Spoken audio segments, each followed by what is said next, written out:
श्रोताओं, आज हम देश का 77वां स्वतंत्रता दिवस मनाने जा रहे हैं। कल 70 बोल दिया। कल बोला कल की रिकॉर्डिंग हो रही 70 है। बोला कल की रिकॉर्डिंग हो रही है जी पूरा। 70 दोबारा बोल दो। 77 चलो। हाँ 77 काट- बोल दिया जाए। कट कर दो। काट के दोबारा 77 तो काट लूंगा ना, पोस्ट प्रोडक्शन में होगा वो काम, आप कंटिन्यू कर दीजिए। चलिए दोबारा शुरू।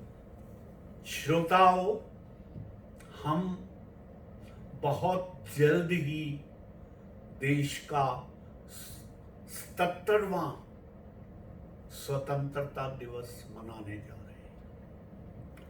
इस दिवस की एक दिन पहले हम सबका कर्तव्य बनता है कि हम विचार विमर्श करें कि इन 77 वर्षों में क्या खोया, क्या पाया है, हमारी ये यात्रा कैसे रही। मुझे वशिष्ठ जी याद आता है, हमारे राज्य कवि उदय भानु हंस अब्दुल हनुमान कहा करते थे कि फूल ये समझे हैं कि चमन बदला है और सितारे ये समझे हैं गगन बदला है। बिल्कुल। शमशान की खामोशी मगर कहती है लाश वही, सिर्फ कफन बदला है। बिल्कुल सही। ये उदय भानु उदय हंस भानु जी की जो रुबाई है, ये बहुत प्रचलित थी उस समय में। लेकिन मुझे खुशी है कि उदय भानु हंस जी के जाने के साथ ये जो नकारात्मक सोच है, ऐसे हालात पैदा हुए हैं कि अब हमें इस रुबाई को कहने की जरूरत नहीं रही। अब हमें ये कहने की जरूरत नहीं है कि लाश वही है और कफन बदला है। अब सच्चाई ये है कि सब कुछ मूल चूक परिवर्तन हो रहा है और इसका पूरा श्रेय बिना किसी निसंकोच के हम आज के प्रधानमंत्री श्री मोदी जी को आराम से दे सकते हैं। और सबसे बड़ी बात यह है साथियों, जी बहुत कुछ बदल गया है जी। लेकिन उनके प्रयास इतने भरपूर हैं जी कि बहुत कुछ और बदलने की जरूरत संभावना है। और पॉजिटिव जो दृष्टिकोण है वो हमें और प्रेरित कर रहा है। बिल्कुल। इन्हीं शब्दों के साथ हम इन 77 इयर्स की असेसमेंट पे बात करेंगे। बिल्कुल। तो सबसे पहले वशिष्ठ जी, मैं आपसे मुखातिब होना चाहूँगा कि आप इसकी व्याख्या कैसे करना चाहें। शुक्रिया सर। जैसा कि आप जानते हैं, आज 14 अगस्त को हम लोग मिल रहे हैं जी। और कल 77वां वर्ष आरंभ हो जाएगा। जी, 76 वर्ष आज़ादी के बाद हम पूरे कर चुके हैं। बिल्कुल। मैं पूरे इस परिदृश्य को देखना चाहूँगा। जब 1947 में हम आज़ाद हुए थे, उस समय की स्थिति का आप अगर मूल्यांकन करें तो आप ये पाएंगे कि देश पूरी तरह से पिछड़ा हुआ और गरीब था। अंग्रेज़ों का शासन भले ही हम पर चल रहा था, लेकिन उसमें उनकी दृष्टि अपने आप को अमीर बनाना था। आपके संसाधन उन्होंने जहाँ जहाँ विकसित किए वहाँ उनका लाभ था। अगर उन्होंने आपके देश में रेलवेज को डेवलप किया तो इसलिए डेवलप किया कि आपका जो खनिज भंडार है उसे पोर्ट्स तक ले जाया जा सके और उससे उसे आगे वे विदेशों में बेच सके। इसी तरह से इलेक्ट्रिसिटी को डेवलप किया तो इसी बात को लेकर डेवलप किया, रेलवे को डेवलप किया। देखिए, दो बातें होती हैं। जब हम किसी और के लिए काम करते हैं तो हमारा लाभ महत्वपूर्ण होता है। जब हम अपने लिए काम करते हैं तो हमारे सामने अपनी ज़रूरतें होती हैं, अपने देश की ज़रूरतें होती हैं। जी बिल्कुल। और आज भले ही हम बहुत सारी चीज़ों में आलोचना कर लें, लेकिन मैं कहना चाहूँगा कि उस समय आज़ादी के समय जो भी सरकार बनी, आज उसके कामों में हमें बहुत सारी कमियां नजर आती हैं, लेकिन एक मॉडल चुनने की बात थी जी। पंडित जवाहरलाल नेहरू के सामने भी एक प्रश्न बड़ा महत्वपूर्ण था कि हम किस मॉडल से इस देश को तब देश- लगभग 44-45 करोड़ आपकी हाँ। आबादी थी, इन 45 करोड़ लोगों का भविष्य हम किस मॉडल पर लिखें। हम्म, उस समय हमारे सामने दो मॉडल बड़े महत्वपूर्ण थे जो प्रचलित थे। एक था सोशलिस्टिक कम्युनिस्ट जी। मॉडल जो रूस से हम तक आता था, बिल्कुल। और दूसरा मॉडल अमेरिका का मॉडल था हाँ। जो पूंजीपतियों का मॉडल था और पूंजीवाद के जरिए विकास की बात थी। हम्म, तो ये कहना आज बड़ा मुश्किल है कि जो चयन हमने किया वो गलत था या सही था। तो पंडित नेहरू ने उस समय चयन किया सोशलिस्टिक पैटर्न को, जी। क्योंकि अगर आप उनकी विचारधारा को देखें तो उनकी विचारधारा उस दृष्टि से प्रगतिशील विचारधारा, बिल्कुल। और वे समाजवाद में विश्वास करते थे, चाहते थे कि देश का जो बिल्कुल नीचे का आदमी है उस तक का विकास हो। इसलिए आप देखेंगे भाखड़ा नंगल डैम बनाया गया, जी। उस जमाने में औद्योगिकरण पर जोर दिया गया। हम्म, आप नोट करेंगे 1990 से पहले तक हमारे यहाँ हर चीज इंडिजिनस थी। बिल्कुल। आपके बिजली के पंखे चाहे जितनी आवाज करें, चाहे आपके यहाँ एम्बेसडर और फिएटी कारें बनती थी, जी, चाहे वो जी। कितनी भारी भरकम हो, बिल्कुल। लेकिन हम उससे आगे नहीं बढ़े। बिल्कुल। हमने विदेशी सामानों को पूरी तरह से रोका। तो हाँ। आज एक डिबेटेबल इशू है हाँ, कि इन पिछले वर्षों में विदेश के आगमन को रोककर क्या हमने पाया या क्या खोया। मूलतः हमने बहुत कुछ पाया। हमने बहुत सारी चीजें सीखी कि अपने देश को कैसे विकसित करना है। हमने आने वाले समय में आपने देखा बैंकों का राष्ट्रीयकरण किया, आम आदमी तक बैंकिंग को हमने पहुंचाया, डाकखाना जगह जगह पहुंचा, सड़कें जगह जगह पहुंची। तो मैं बहुत ईमानदारी से एक बात कहना चाहूंगा, आप किसी भी सरकार की प्रशंसा करें, जो पहले 50 वर्ष गुजरे वे 50 वर्ष भी कम महत्वपूर्ण नहीं। नहीं, बिल्कुल, बिल्कुल, आज- बिल्कुल, बहुत महत्वपूर्ण। आज आप जहां खड़े हैं उसकी नींव थे। नींव, ठीक है, जी। ठीक है। बहुत सारी चीजें आज हम देखते हैं तो हमें लगता है ऐसा नहीं वैसा किया होता। वे सारी बातें तो हमें अपने पिता के वो तो काम में हमेशा नजर आती रहेगा हैं। सर, वो हमेशा रहेगा। वो हमेशा रहेगा। जो काम करेगा वही क्रिटिसिज्म भी हाँ। करेगा ही नहीं। तो उस नजरिए से देखिए, शिक्षा इस देश में फैली, हाँ। इस देश का औद्योगिकरण हुआ, इस देश में सड़कें बनी, इस देश में आप सोचिए जो आज आप अंतरिक्ष की उपलब्धियों की बात कर रहे हैं उसका ब्लूप्रिंट वहीं तैयार हुआ। जी। जी, जी। डेवलप बाद में हुआ। तो हमारी आने वाली सरकारों ने, चाहे वो किसी भी पार्टी की सरकारें रही हों, उन्होंने बहुत ईमानदारी से काम किया। उनके प्रयासों को आप ये कह सकते हैं कि कुछ गलतियां उन्होंने की। गलतियां तो समय आने के बाद हम मूल्यांकन में किसी की भी निकालते हैं, लेकिन हाँ ये तय है कि ये जो पिछले वर्ष हम देख रहे हैं लगभग 8-10 वर्ष, इनमें आपको एक अच्छा बैकग्राउंड वर्क किया हुआ मिला। देखिए इस बात को पिछले आपने 10 वर्षों में भारत बहुत मजबूत मजबूत होकर के बना। उभरा है। वैसे आपने क्या किया, आपका ग्राउंड मजबूत था, जी। अब आपने पूरे विश्व में छवि बनाई। छवि सबसे बनाई। बड़ा काम ये हुआ है कि पूरे विश्व में 8-10 सालों में जो भारत की छवि अच्छी है, आप देखिए आपके उसको फैलाया। आपके प्रतिष्ठा पड़ोस भी भारत में को है। श्रीलंका जब दिवालिया हो गया जी, और चाइना आगे बढ़ रहा था, उस समय हमने आगे बढ़ के उसको सपोर्ट की। Support किया। ऐसी विदेश नीति, जिस विदेश नीति पे हम इन दिनों चल रहे हैं पिछले 8-10 सालों से, बिल्कुल। ऐसी विदेश नीति तो पिछले इन 76 वर्षों में कभी नहीं थी। सही तो बात। बहुत सारी उपलब्धियां हमारी रही हैं। आज सारी दुनिया के लोग हमसे रॉकेट आसमान में छुड़वाना चाहते हैं। बिल्कुल। हम उनके हब बन रहे जी। हैं। आज मशीनरी हमारे यहाँ बन रही है। अफ्रीका की कितने ही देशों में आप जाएंगे तो आप पाएंगे हमारी कारें महिंद्रा SUVs बिल्कुल। आधी दुनिया में छा गई हैं। सही बात। तो हम बहुत आगे बढ़े हैं, तो ये अपने आप में एक अच्छी बात है सर। मैं शीश जी, जो भी हमारी प्रगति के कदम रहे हैं, जब ये उनको गिना रहे हैं तो मैं एक बात और कहना चाहता जी, हूँ, और वो मेरे हिसाब से सबसे बड़ी उपलब्धि रही है कि इन सब कामों को करते हुए हमने मानव जाति का शोषण नहीं। नहीं किया, बिल्कुल। ठीक है। जैसे चाइना जो है वो श्रीलंका को इस तरह से चूस रहा है। पाकिस्तान के साथ क्या किया सर? यस, कम से कम भारत तो डूबते हुए लोगों का सहारा बना है, लेकिन उसने कभी भी ऐसी स्थिति को नहीं आने दिया कि अगर कोई डगमगा रहा है तो उसको फर्दर गिरा के हम आगे बढ़ने उसका का प्रयास आगे करें। बढ़ने का प्रयास करेंगे। सर, हम भारतीयों में नैतिकता इतनी भरी हुई है यस, कि हम लोग नीचे गिर ही नहीं सकते हैं। यस, मन में भाव आता है कि ऐसा करेंगे, हाँ, एक तो मन में भर दिया गया था कि पाप लगेगा, यस, पाप और पुण्य की जो मतलब कहने का अर्थ ये है कि कनिंगनेस नहीं हाँ है। जी सर जो हाँ। कनिंगनेस होती है लोगों में, जो वो हमारे और- भारतीयों में नहीं है। और चाहे कोई सी भी पार्टी की सरकार रही हो, मैंने ये हमेशा से पाया है, चाहे कांग्रेस थी चाहे बीजेपी थी या कभी बीच का भी रहा है, लेकिन जो पहले लीडर्स ने काम करा है Yes. दूसरे लीडर आते हैं उसको आगे ही बढ़ाते हैं। Exactly. बेशक वो क्रिटिसाइज तभी हम इतने आगे पहुंचे भाई। ऐसा नहीं है, राजीव गांधी जी ने कंप्यूटर लाया था, यस, लेकिन उसी कंप्यूटर का आज आप इस्तेमाल कर रहे हैं। उसी का इस्तेमाल कर रहे हैं और हमारी सरकारें वही बढ़ावा दे रही हैं। दूसरी कोई सरकार आई तो उसने तो घर घर कंप्यूटर और मोबाइल बांट दिए। यस, सही बात। तो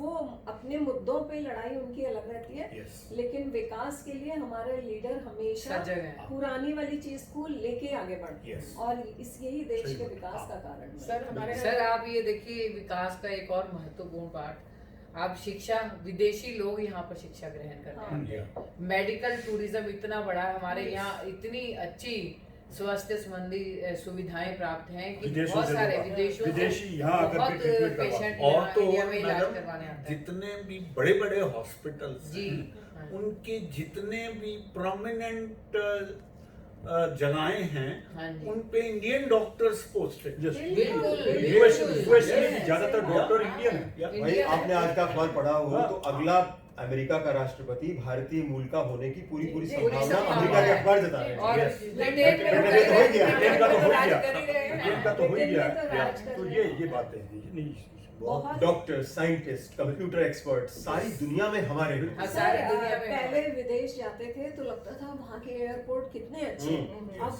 जाते हैं तो लगता है कि कुछ नहीं। हमारे हमारे अपने एयरपोर्ट से बढ़िया कोई एयरपोर्ट है ही नहीं। इतने एयरपोर्ट मैंने तो देख लिया, यूएसए का भी देखा है, वाशिंगटन में भी गया था। भाई सन 2000 में या हमारी सच का देखा। सबसे अच्छा दिल्ली और मुंबई है। सन और 2000 में दिल्ली मैं का आपको award बताऊं मिला है। राजपाल जी, नंबर वर्ल्ड 2000 में मैं चार्ल्स मिला है। डगाल पेरिस के एयरपोर्ट पे कुछ घंटों के लिए रुका जी जी और मैं पागल हो गया, एक एक मिनट में जहाज उड़ रहे हैं। हाँ। मैं सोच रहा था कि ये स्थिति भारत में कब आएगी। अब आप दिल्ली एयरपोर्ट पे चले अरे जाइए, यहाँ वही 30 स्थिति सेकंड बिल्कुल में- 30 सेकंड में हर जहाज उड़ रहा है। आई एम इंस्पायर्ड टू से वन ऑफ माय कपलेट कि ना सही बेशुमार दौलत तेरी रहमत का खजाना तो है, बहुत और ना चढ़े इश्क परवान मेरा हम्म। तेरी जुस्तजू का क्या बात है। बहाना तो क्या है। बात वाह। ढूंढते फिरते होंगे लोग हाँ उसे दर बदर, कहीं और मिले ना मिले जी। मेरे दिल में उसका ठिकाना। ठिकाना बहुत बढ़िया, बहुत बढ़िया, बढ़िया। बहुत बढ़िया। हम इन ट्रेडिशंस को लेके चलने वाले बिल्कुल, बिल्कुल, बिल्कुल। शख्स हैं, तो परमात्मा हमारी इस सद्बुद्धि को कायम रखे बिल्कुल। और हमें इस दुनिया को, उस दुनिया को जीत के बहुत कुछ नहीं चाहिए। हम तो ये कहते हैं कि जितना भी हमारा जहां हो, बस छोटा सा प्यार भरा जहां हो, उसी में हम खुश हैं। राजपाल जी, मैं समझता हूँ आप राष्ट्रवादी धारा के बहुत बड़े लेखक हैं और आपके मुक्तक बड़े प्रसिद्ध रहे हैं, तो इस हाँ, जी जी सभा में भी आप कुछ सुनाए स्वागत है सर। बहुत बहुत आभार वशिष्ठ जी, आपने मेरे मन की मुंह की बात छीन ली। Yes. क्योंकि माहौल आज ऐसा है जो जिस परिचर्चा को लेकर के हम लोग बैठे हुए हैं। बिल्कुल। पिछले 76 वर्षों में हम लोगों ने क्या खोया क्या पाया, और जो हमारा अभी 77वां शुरू हो जाएगा। स्वतंत्रता दिवस आने वाला है कल, कल, हाँ। तो उसके ऊपर हम आज एक दृष्टिपात कर रहे हैं। तो बात तो देश की हो रही है, देश की आज़ादी के दिनों की हो रही है। तो देश को मजबूत करना, देश के लिए, राष्ट्र के लिए हमको अपने शब्दांजलि देना, ये तो हमारे लिए बहुत जरूरी है। तो मैंने बहुत से मुक्तक तो बहुत लिखे हैं, और राष्ट्रवादी विचारधारा आप जैसे मुझे मालूम है भाई। ज्यादातर ओज मेरे लेखन का आधार रहा है, ओज ही रहा है। बाकी बाद में सभी विधाओं में लिखना शुरू किया।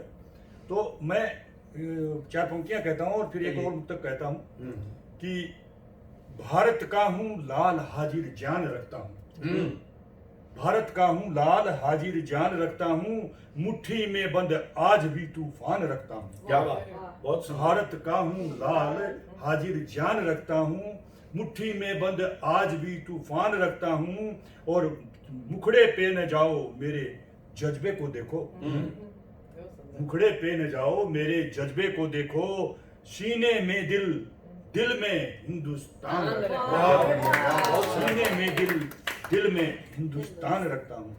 तो आज अगर हर एक भारतवासी अपने दिल में हिंदुस्तान को रख करके चले, दिल में हिंदुस्तान बसाकर चले, और निसंदेह मैं तो यही अपेक्षा करता हूँ हर भारतीय के दिल में एक हिंदुस्तान बसा हुआ है।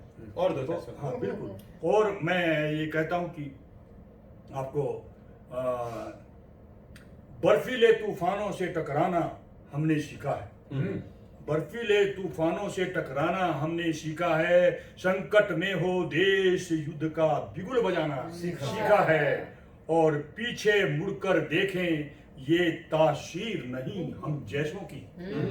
पीछे मुड़कर देखें ये तासीर नहीं हम जैसों की, बालू मिट्टी में भी हमने फसल उगाना सीखा। बहुत सुंदर। बालू मिट्टी में भी हमने फसल। सर मैं भी एक दोहा यहाँ कहना बिल्कुल चाहूंगी। बिल्कुल कहिए बिल्कुल। मैंने विश्व के 30 कंट्री देश घूमे हैं, अच्छा। और मैं हर बार जब घूम कर वापिस आती हूँ तो ये लाइनें मेरे दिमाग में हमेशा कौंधती है। आपने तो बहुत सारे दोहे लिखे हैं, जी, बहुत सारे जी, विषयों जी, पर दोहे ये लिखे हैं। स्पेशली मैं सुनाना बिल्कुल चाहती हूँ। बिल्कुल स्वागत। सारी दुनिया घूम कर, सारी दुनिया घूमकर होता ये एहसास, ना भारत सा देश है ना इससा इतिहास। क्या बात है, बहुत बहुत सुंदर, सुंदर। बिल्कुल सही कही आपने, शारदा जी बहुत सही कहा आपने। भारत के जैसा कोई देश नहीं है, और आज भारत की छवि। राजपाल जी, आपने जो मुक्तक पढ़ा जी। उसके साथ जोड़कर एक बात बिल्कुल साथ बैठती है। जी सियाचिन में जी। और हमारी जो युद्ध क्षमताएं हैं जी। उनका भी हमें मूल्यांकन करना चाहिए। बिल्कुल बिल्कुल। पहले क्या होता था, पहले हम हमेशा डिफेंसिव होते थे जी और हमें ये लगता था कि दूसरा हम पे हमला करेगा तब हम अपना बचाव कर लेंगे। बिल्कुल बिल्कुल। हमने देश को विकसित ही नहीं किया। हाँ। पिछले वर्षों में सबसे बड़ी बात यह है कि आज हमारे पास हथियारों का सबसे परिष्कृत जखीरा है, जखीरा, yes। और आज दुनिया के दूसरे देश ये सोच ही नहीं सकते कि वे हमसे युद्ध करेंगे। बिल्कुल। क्या बात है। डरने एक, लगे एक, एक बहुत बड़ी स्थिति यही होना चाहिए हमने कि पड़ोसी देश हिम्मत नहीं कर सके हिम्मत नहीं कर कि सके। हम इसको, क्योंकि आप देखिए यूक्रेन तो अपने को डिफेंसिव होने में, वो तो डिफेंसिव हो रहा है, हाँ। शुरू से डिफेंसिव है, अपने को बचाता रहा, उसने हमला नहीं किया रूस के ऊपर, अपने को बचाने में लगा रहा, लेकिन अब मजबूरी में उसको अब करना पड़ा। उस फ्रंट में जाना पड़ रहा है। तो जब तक आपकी ताकत का एहसास नहीं होगा दूसरे देशों को, तब तक वो आप सुरक्षित आपके ही ऊपर नहीं में हो एक आगे। बड़ा हो इस जाएगा। समय। एक बड़ा अजीब सा क्रिटिसिज्म लोग करते हैं। वो ये कहते हैं कि हम सेना पर और यौद्धिक उपकरणों पर इतना पैसा क्यों खर्च कर रहे हैं। लोग ये सवाल पूछते हैं, जबकि बेरोजगारी है, गरीबी है। मैं कहता हूँ सारी बातें ठीक हैं, आप अपने घर के लिए एक सुरक्षित ताला क्यों खरीदते हैं? क्यों खरीदते हैं? आपने सवाल का जवाब दे दिया। आप घर में जाए जो है वैसे भी विश्व साहब एक सही। बहुत प्रसिद्ध कहावत है, जी। If you want peace hmm. Prepared for war. Yes. Yes. जब तक आप वार के लिए प्रिपेयर नहीं हो जाओगे, यू शांति। Can not buy peace. You cannot buy peace। Yes इसीलिए मैंने ये 2 लाइनें लिखी थी। जी। सुनाइए।